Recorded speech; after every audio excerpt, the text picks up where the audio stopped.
স্মরণে তোমায় আমি রাখি দিন রাত, জগতের নাথ প্রভু তুমি জগন্নাথ।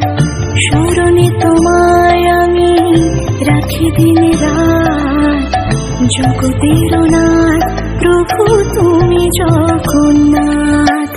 করুণা সিন্ধু তুমি। বস, সবাইকে রথযাত্রার শুভেচ্ছা রইল।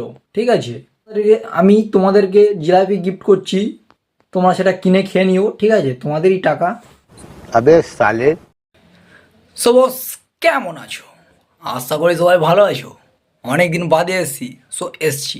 ঠিক আছে, সো আজকে গিয়েছিলাম আমাদের এখানে রথযাত্রা দেখতে।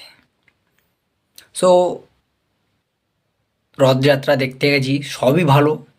বাট যখন আমি ওখানে পৌঁছেছি দেখতে পাচ্ছি রথ গোয়িং, মানে চলে গেছে। ঠিক আছে, আর ওখানে একটা মন্দির আছে, একটা বড়। সো যতটা পেরেছি আমি তোমাদেরকে সেটা শেয়ার করছি। সো তোমরা দেখো, এনজয় করো। সো এত কথা বলবো না, সো স্টার্ট করা যাক, চলো। সো ভেতরে ঢোকার জন্য এই গেটটা যে দেখতে পাচ্ছ, এই নিচে গ্রাউন্ডটা অনেকটা। এই যে মিষ্টি দোকানটা দেখতে পাচ্ছ, এখান থেকে তুমি পুজোর সব কিছু সামগ্রী কিনতে পারবে। আর এবার আমরা যাব ওপরে, যেখানে মন্দিরটা, এটা হলো মন্দিরটার একটা সাইড। সো এখান থেকে চারিদিকটা একটু ভালো ভিউ আছে। মেন মন্দিরটা যখন তোমরা দেখবে, ঠাকুর থাকার স্থান, এই যে ঠাকুর তিনটে দেখছো, এই ঠাকুরটা রেখে দিয়েছে যাতে ভক্তরা যখন আসবে তখন নিরাশ না হয়, যার জন্য এটা রেখে দিয়েছে।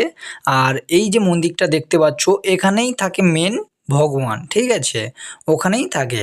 আর ওটা নিয়ে চলে গেছে অনেক তাড়াতাড়ি, যা আমার যেতে দেরি হয়ে গেছে। সো এর চারিপাশে আরও অনেক মন্দির আছে, যেটাতে আমি ঘুরে ঘুরে দেখাবো তোমাদেরকে। যেটাতে আছে গণেশ আছে, বজরংবলী আছে, সরস্বতী আছে, সূর্যদেব আছে, ভগবান শিব। এখানে যেটা দেখাচ্ছি এটা হলো ভগবান শিব। ঠিক আছে, সো ঘুরে ঘুরে দেখাবো এখানেই। আশা করি এবার যেটা দেখাবো এটা ওঠার রাস্তা। ঠিক আছে, এবার এটা যেটা দেখাচ্ছি, এখানে থাকে মেন ভগবান থাকে, জগন্নাথ দেব এখানেই থাকে। ঠিক আছে, এটা হলো বড় একটা সিংহাসন, এখানেই থাকে। সো এবার আমি তোমাদেরকে চারিপাশটা ঘুরে ঘুরে দেখাবো। ঠিক আছে, এই যে প্রথম মন্দিরটা দেখছো, এটা হলো গণেশ দেবের মন্দির। ঠিক আছে, এখানে থাকে গণেশ। ঠিক আছে, ভালো করে জুমে আসছিল না, ব্লার হয়ে যাচ্ছিল। সো এবার তোমাদেরকে যেটা দেখাবো ওটা হলো সরস্বতী দেবী থাকে। ঠিক আছে, এখানে থাকে সরস্বতী দেবী। আশা করি এটাতে একটা জুম করব, দেখতে পাবে ভালো করে। এই দেখুন, সরস্বতী দেবী থাকে। এরপরটাতে থাকে বজরংবলী। ঠিক আছে, এবারে বজরংবলী আমি জুম করব, সামনে ফটো তুলছিল বলে আর যেতে পারলাম না। ঠিক আছে, এখানে বজরংবলী থাকে। এই হলো বজরংবলী। এর পরের যে মন্দিরটাতে যাব, এখানে আমি ঠাকুরটার নাম ভুলে যাচ্ছি, বাট তোমরা দেখো, আমি নামটা লাস্টে দেখাবো। হ্যাঁ, এই বিমলা মন্দির, এটা বিমলা ঠাকুর। আর ওটা যে দেখতে পাচ্ছ, ওটা হলো সূর্যদেব। ঠিক আছে, সূর্য মন্দির, ওখানে সূর্যদেব থাকে। আরও একটা মন্দির আছে, সেটা আমি নিতে ভুলে গেছি, তো তার জন্য সরি। সো বস, ভিডিওটা কেমন লাগলো একটু কমেন্টে জানিয়ে দাও।